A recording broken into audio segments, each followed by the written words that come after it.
pleasure to be here, and I hope we can discuss a lot of important things. So big data, robotics, and algorithm-driven decision-making and artificial intelligence are some of the buzzwords dominating discussions about the future of our societies. Technologies are transforming every area of society, such as work, we heard a lot of that, about that, communication, transport, commerce, culture, and also healthcare. In several respects, AI, and when I say AI, I mean robotics as well, because for the sake of my presentation, it's no sense to make a difference between robotics and AI. They hope for more well-being and welfare, and some say that it eventually helps to overcome poverty, suffering, and disease at all. I recommend to see on YouTube the video of Google, a leaked video. It's called The Selfish Ledger. It's 9 minutes about the future of our data-driven societies. Humbler people talk of greater convenience in everyday life, major health benefits, and more efficient healthcare systems. Is that working? Yeah. Predictions of substantial economic gains unleash a furious dynamic within and between nations. For the healthcare sector of the USA, Accenture estimates that the value of Internet of Health things will top $163 billion US by 2020, with a compound annual growth rate of more than 38% between 2015 and 2020. But there's also the other side of the coin. Robots and AI, so it is fear, take away our jobs, leave a lot of people behind, discriminate against the poor and disadvantaged, and eventually destroy our democracies by fake news, hate speech, and deep fake.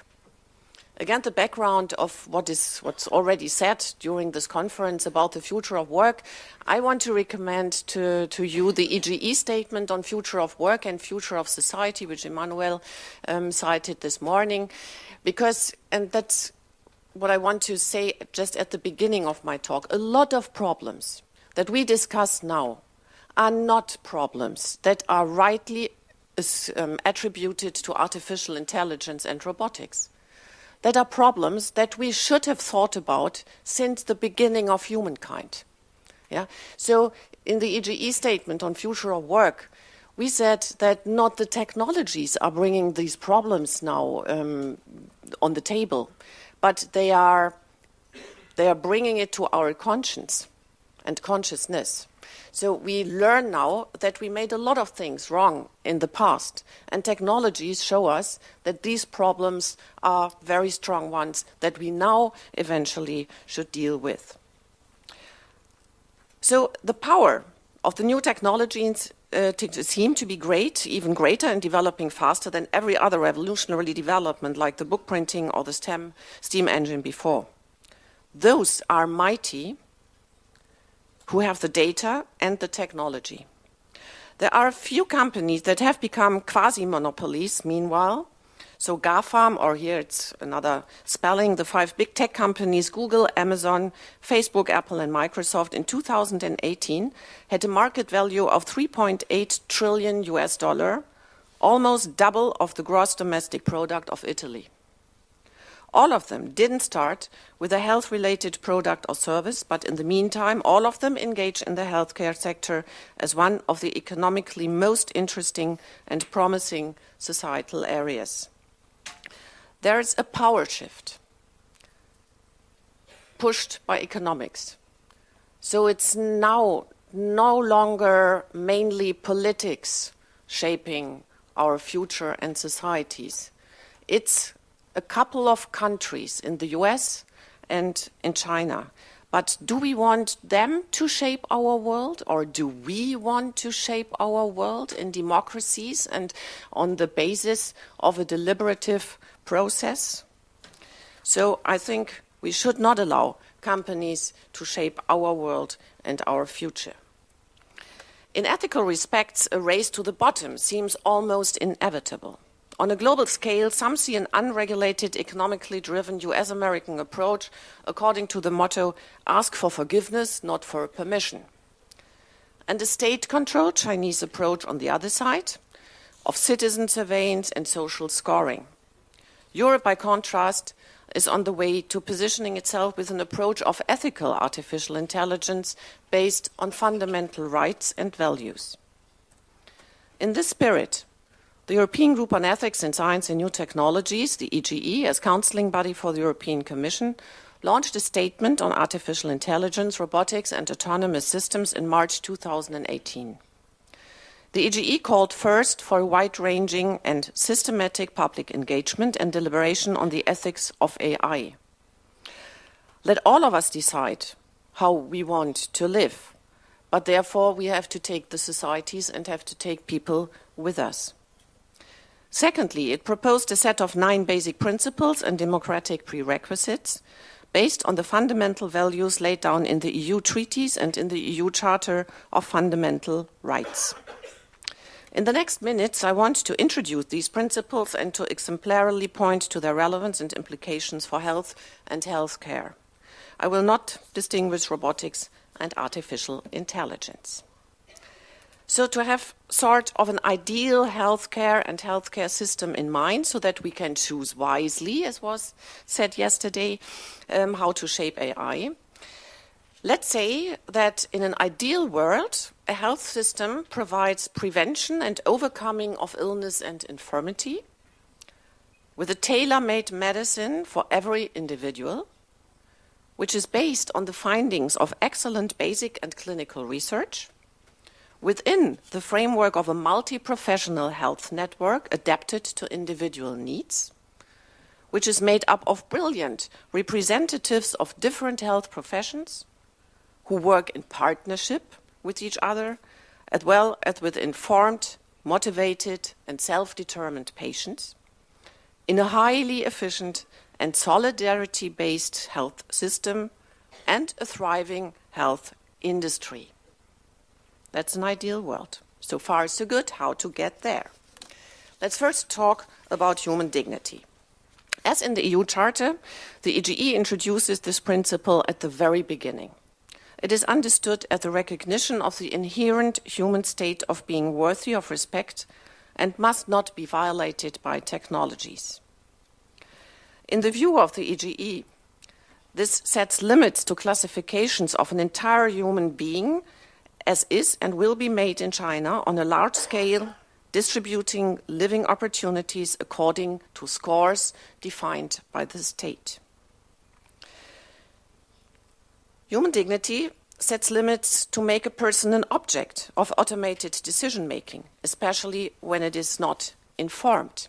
This is laid down in the GDPR, General Data Protection Regulation, but only if there are legal consequences for the person. I will come to a point where I think that is not yet enough. As an example from a specifically sensitive area of healthcare, I refer to an algorithm by Aspire Health, a company in Tennessee. They use an algorithm in order to predict whether a severely ill patient will die in 1 week, in half a year, or in 1 year. The algorithm identifies who will not benefit from a hospital stay and should rather stay at home if an unforeseen health event occurs.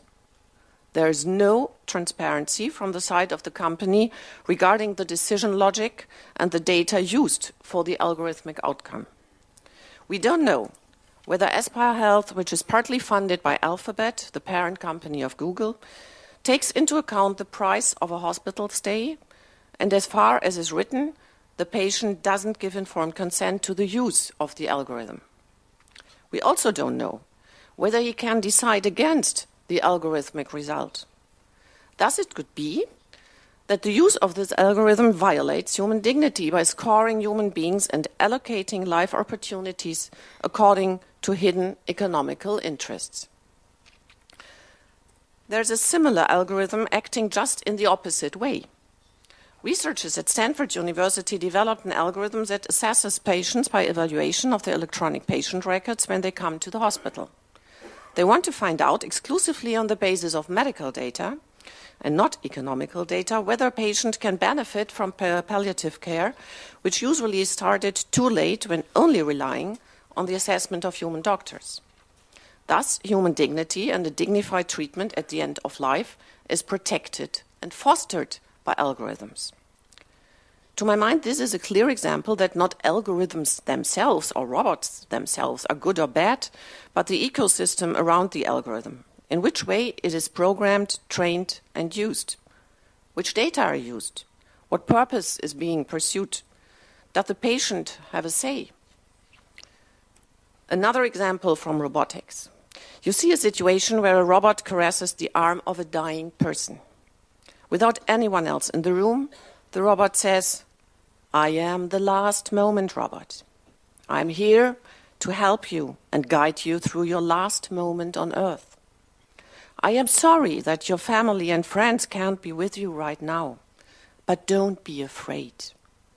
I am here to comfort you. You are not alone, you are with me. Your family and friends love you very much. They will remember you after you are gone." End of quotation. Fortunately, this is nothing but an artistic installation. Yet. But what the artist rightly wanted to provoke is thinking about the role of technologies in existential situations like dying. The second principle is the one of autonomy. It refers to the freedom of the human being and his capability to act according to his values and beliefs, the agency that was introduced in the beginning. In this sense, a car never will be autonomous. It doesn't set its own goals and it doesn't have values or belief. It doesn't say, well, you wanted me to drive you to Portugal, but I rather like Italy. Yeah. Or I don't know, I don't want to be a car any longer, I want to be a nurse. Yeah. That will not happen. In healthcare, autonomy primarily implies that an individual has the right to consent to a medical intervention or to decline. Therefore, he has to be sufficiently informed about the kind of intervention and its possible beneficial or harmful consequences. This applies, for example, to digital monitoring systems for cardiovascular disease. The patient has to be informed about the consequences for his privacy and about the possible consequences for his everyday life. On the one side, he possibly can lead a more autonomous and safe life because there will be a signal, "Please take a break," when jogging through the forest becomes too strenuous. There can even be an emergency signal that, combined with location data, directly goes to a doctor so that he can easily find the collapsed patient. The principle of autonomy also refers to informational self-determination.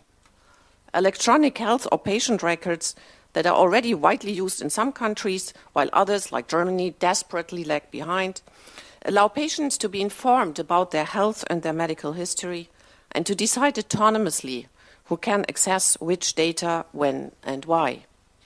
Data sovereignty entails even more than mere informational self-determination. A data sovereign patient finds adequate institutions, such as data trustees, which allow him to donate data for research purposes. This can greatly strengthen autonomy, and we don't yet have those institutions widely implemented. When, on the other side, Facebook, as was recently reported, uses an algorithm that analyzes the posts of users, whether they are suicidal, in order to then inform friends, the police, or agencies knocking at his door, and the user cannot decline, let alone has to consent explicitly to the use of this algorithm, autonomy, and not only autonomy, is disrespected. Last but not least, the principle of autonomy requires that there's always meaningful human control over systems of robotics and artificial intelligence.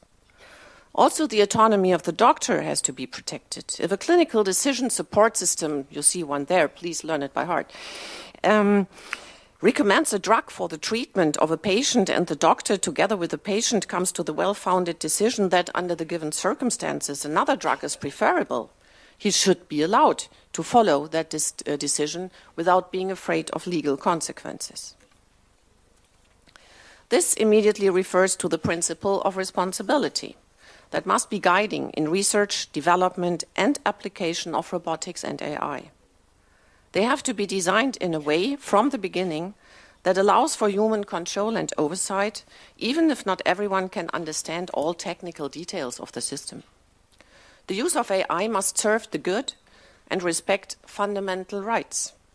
This implies governance systems with an adequate regulatory combination of law, self-regulation, codes of conduct, impact assessment, and surveillance.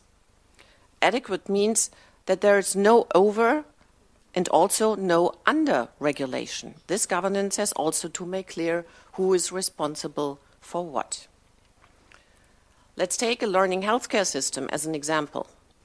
The US Institute of Medicine outlined this new conceptual approach in 2007 for the sake of combining clinical care and clinical research. The system shall learn from everyday practice. This is a methodological as well as an ethical challenge. But from an ethical point of view, it is not responsible to not learn from health data, especially when they are generated in a solidary healthcare system where insured people profit from compulsory levies. Some key elements of such a learning healthcare system are, for example, clinical decision support systems that always collect, assess, use, and provide the current state of scientific knowledge, electronic health records which can be used across different health institutions, and ideally the patient can also make entries there so that patient-reported outcomes can be taken into account. Studies also show that many patients are willing to make their data available anonymously for research purposes. Innovative models such as data donations or fiduciary data management are conceivable.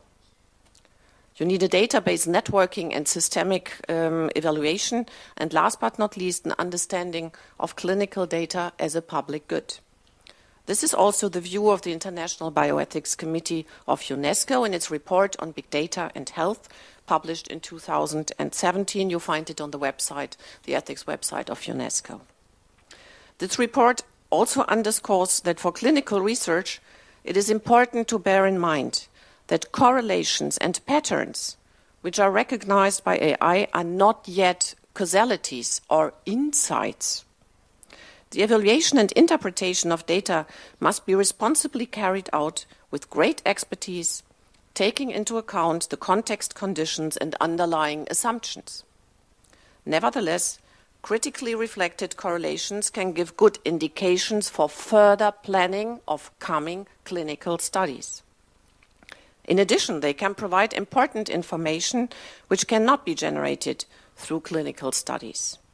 Think, for example, of the effects of simultaneous intake of many drugs, especially in old patients with several diseases at the same time. They are generally, systematically, not suitable for randomized double-blind clinical trials and are therefore structurally disadvantaged in terms of evidence-based progress in healthcare. Health data are especially sensitive and they are legally protected in a specific way compared to other personal data. There's, of course, the problem that we cannot sharply define which data are health data. It rather depends on the context and the combination with other data.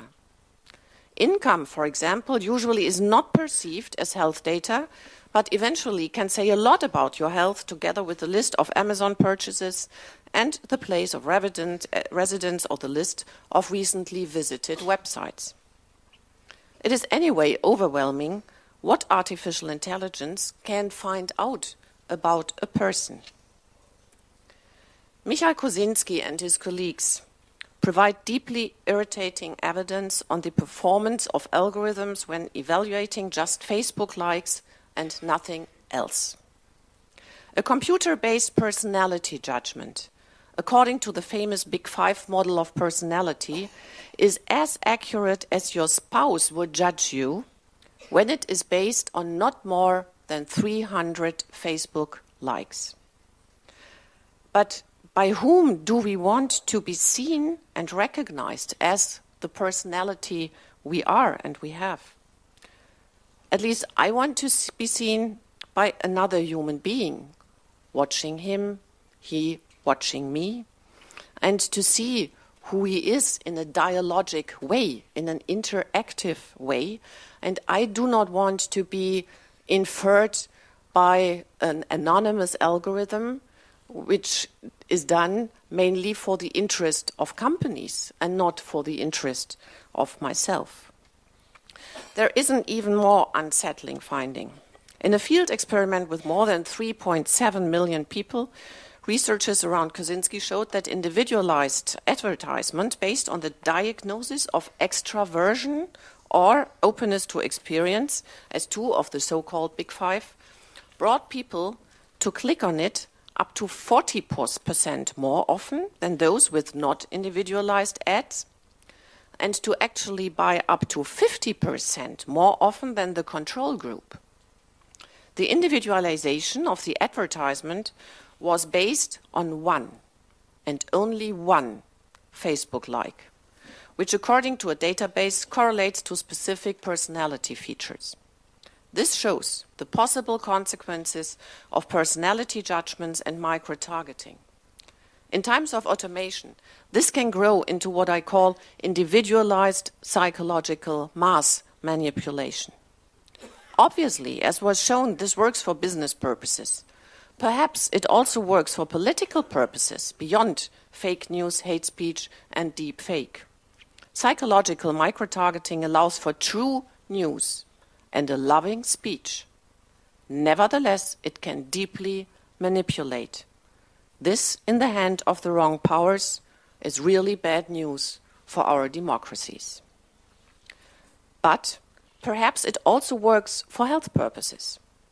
There's hardly a more frustrating task for doctors than changing patients' behavior. Think of smoking, alcohol, or drug addiction. Also, nutritional habits are a target for change in order to foster prevention of widespread diseases like diabetes or obesity. Is algorithmic psychological micro-targeting the solution here? If used transparently, quality assessed, and with an informed consent of the individual, probably yes. If used to manipulate a person without consent, then it can turn out to be a violation of her autonomy and her privacy. The same applies to the increasingly upcoming algorithms that are meant to infer risk profiles based on behavioral data and health data from devices like smartwatches, or from pictures that you post on Instagram. Instagram, for example, intends to assess the risk to develop a depression. Other tools of artificial intelligence and pattern recognition in a clinical context assess the risk for psychosis or dementia from brain images. As fascinating as the technical possibilities may be, and as much as man has always wanted oracles to predict his future, the consequences of the prediction must also be considered. Is the disease treatable or detrimental? Will there be a possibility to get life insurance after having a high risk? What about marrying and family planning? At least the decision must be very well thought out before the profiling. The EGE in its statement considers the right not to be profiled, measured, analyzed, coached, or nudged. What we can see here as well is the intrusion of hitherto not health-related companies into the health sector. These are the companies that have the data from social media, from smart devices, and from the web. And they also have the technology to use the data. They also have unimaginable large amounts of financial resources. So is privacy and the future of healthcare in the hand of private tech companies. 3 minutes? Well, I started at 3:15. Well, so Amazon running hospitals, diagnosis and drug delivery by Alexa, suicide prevention by Facebook, Google providing health insurance via internet with premiums adjusted to individual behavior, which is tracked comprehensively by smart devices. This refers to the next set of principles that are justice, equity, and solidarity. There are different kinds of healthcare systems in different states. We have a solidary system in Germany where 90% of all citizens enjoy equal access to all necessary and appropriate care. Digital technologies increasingly contribute to behavioral tracking and implementing corresponding system of benefits like discounts in a fitness center or in other countries, even monetary incentives like reductions of the healthcare premium. To my mind, there are at least 3 systematic discriminations coming along with such behavioral-based insurance models. First, they discriminate against those who want to keep their privacy and who do not want to share their data. Second, such a system discriminates against those who are not able to meet the standards which are given by the company. An impaired person in a wheelchair cannot go the legendary 10,000 steps a day. But this person is in special need for our solidarity and should not suffer additional disadvantages. Third, there are those who just don't want to meet the standards because they believe in another kind of a flourishing life. Perhaps they want to help migrants, or to pray or meditate in the morning, which is probably a similar contribution to health than going 10,000 steps a day, but it is not rewarded. Who gives insurance companies the right to define how we should live to lead a healthy life? I think they don't have it, and they shouldn't have it. There are further examples of discrimination by AI. A major problem is biases. Biases can have several causes, but I will not go into detail about that. Also not about security, safety, and bodily and mental integrity, only a few sentences, because clinical decision support systems that rely on wrong data will, of course, impair the safety of people. And it leads to the DGE differentiates 3 regards which have to be acknowledged: external safety for the environment and users of robotics and AI. Think of robotic assistance in surgery, we will hear about that, or in care. Reliability and internal robustness, e.g. against hacking. Think of electronic patient records or cardiac pacemakers. And emotional safety with respect to human-machine interaction. Think of robots in care for the elderly. So I will skip the sustainability principle, the democracy and the rule of law and accountability principle, and will come with a short final outcome. I think for the sake of, if we want to shape our future and our societies around fundamental rights and freedoms and the ethical principles just outlined here, and if we are aware that we do that in times where companies and some nations invest trillions of euros and dollars in robotics and AI in order to win the international competition for supremacy in future dominating technology, especially in the economically promising area of healthcare, then we have first to be fast with regulation and with technology development and enablement. Second, to shape enabling institutional frameworks for ethical robotics and AI, such as data pools, partnerships and trustees, agencies for algorithm control and certifications, quality control, etc., not to block the development, but to enable it. And third, understand ethics not primarily as setting limits, but as shaping asset for flourishing individual lives and prospering societies. We have a lot talked about the machine-human interaction, and on a conference that was mentioned already today, AI for Good, in Geneva, a philosopher, François Tadé, said a wonderful sentence, and I will end with this sentence: the more machines can do, the more human we must become. Thank you.